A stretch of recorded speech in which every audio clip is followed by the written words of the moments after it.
These two, there's one count of evasion, two counts of fraud. These are felonies now, much more serious. Tax evasion carries a max sentence of 5 years. Fraud carries a max sentence of 3 years. Nobody gets the max, but much more serious than before. Now, if we look at the indictment, this alleges a scheme covering 4 years, 2016 through and including 2019. The allegation is that during that time, Hunter Biden made around $7 million in income, primarily from foreign companies in Ukraine and China. Doesn't allege that those were bribes, does not allege Hunter Biden was engaged in illegal influence peddling as a lobbyist, but makes clear he did not do actual work meriting $7 million worth of income. And the allegation is that he failed to pay and committed fraud with respect to about $1.4 million in taxes owed. Now, the indictment lays out in detail the way Hunter Biden would allegedly commit this fraud. For example, he took false business deductions. The indictment alleges, as one example, that in 2018, he claimed he had $388,000 worth of business travel. But in fact, the allegation is he was doing no business, no real work. So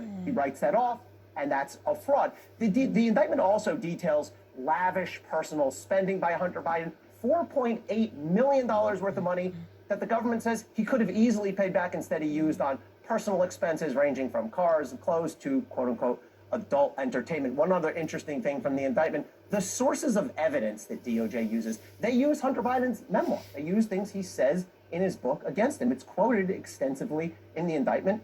That's fair play. It's a statement by Hunter Biden. And they use certain texts from Hunter Biden, including one that references taxes. It's not exactly a smoking gun, but they say, well, look, he knew he had to pay taxes. He knew he owed these. Hunter Biden already had another indictment. Do these two overlap at all? So completely separate cases. Let's remember, he's already charged with firearms charges relating to possessing a firearm while a felon. Those were brought in federal court in Delaware. And now Hunter Biden is looking at literally a two-front battle here. He's got two separate indictments, both federal, one in Delaware, one in California. It's tough enough to beat one federal case, never mind two. He can try to have those two cases combined into one. That's an interesting strategic call his lawyers are going to have to make. What about this push for an impeachment? Because I will say California and Delaware are the two jurisdictions where when this plea deal was about to happen, critics of it, Republicans, were pointing and saying, what about those two jurisdictions? Yeah. Why has that been brought here? So no mention of Joe Biden, no reference to Joe Biden in the indictment. James Comer, of course,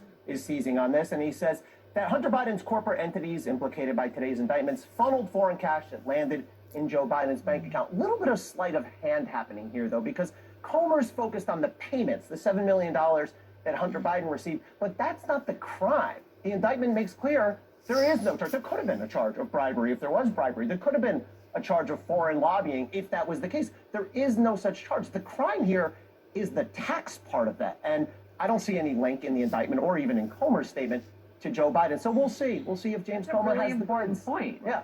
Look, he's been promising quite a bit in this impeachment inquiry. The link is not there. We'll see if he finds something new. They've had a year to do it. We'll see where they go. Thank you, Ellie, very much.